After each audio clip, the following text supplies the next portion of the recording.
तो महाराज जी, दोनों महाराज जी को मेरा नमोस्तु। महाराज जी, मेरा ये प्रश्न है कि मासिक दिनों में देखा गया है कि महिला लोग बाग मंदिर नहीं जाती, खाना नहीं बनाती और आदि आदि क्रियाएं, लेकिन आज के युग में ये देखा जा रहा है इंस्टाग्राम और फेसबुक के सभी जितनी भी सोशल मीडिया के माध्यम से कि इन सबको कुरीतियाँ बताया जा रहा है। तो आपका इसके विचार में क्या विचार है? देखिए, एक माँ मेरे पास अपनी बच्ची को लेकर के यही प्रश्न लेकर के आई थी। वो बच्ची कह रही थी कि वो तो नेचुरल प्रोसेस है। देखिए, नेचुरल प्रोसेस होता तो हर किसी के साथ होता। वो जो अवस्था है उसको जैन नहीं, हिंदू ग्रंथों में भी उसको हे कहा है, छोड़ने योग्य कहा है। वो अशुद्ध अवस्था है। उस अवस्था में जो भी काम करेंगे वो काम आपके लिए नेगेटिविटी ही देगा। आज आप देखो कि बच्चों की बुद्धि क्यों भ्रष्ट हो रही है। हमारे बच्चों को याद नहीं होता, हमारे घर में झगड़ा होता रहता है, हमारे बच्चे बहुत चंचल हैं, सुनते नहीं हैं।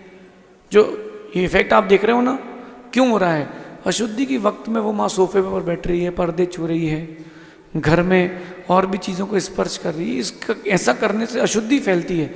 तो बहिरंग अशुद्धि से अंदर की विशुद्धि जाती है, अंदर की शुद्धि भी जाती है।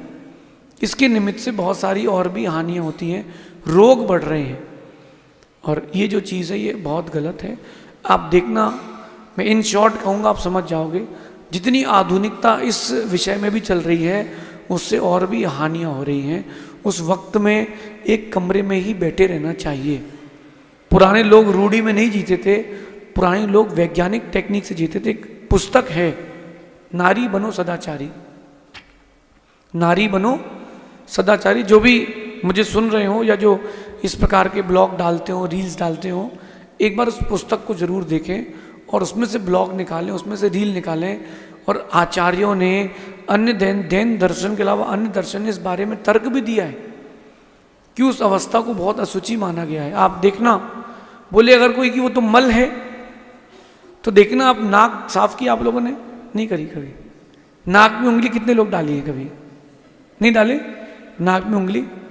नाक का मल और जो सुबह सुबह आप मल का विसर्जन करके आते हो, वो मल, दोनों मल हैं, लेकिन दोनों में अंतर है। एक पसीना आपके निकलता वो भी मल है, दोनों ही मल हैं, लेकिन दोनों मलों में अंतर है।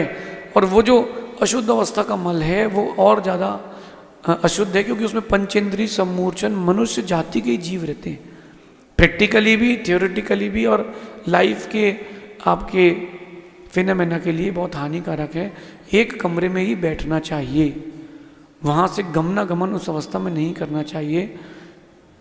आगम में एक बात लिखी है, जो अशुद्धि की अवस्था में महिलाएं दौड़ती हैं उनके बच्चे चंचल निकलते हैं, उनके बच्चे बुद्धि भ्रष्ट मिलते हैं और कई बार तो मानसिक रूप से विकलांग भी पाए जाते हैं। इसको प्रैक्टिकली समझें और वो जो पुस्तक है उससे ज़्यादा पढ़ेंगे और समझ में आएगा।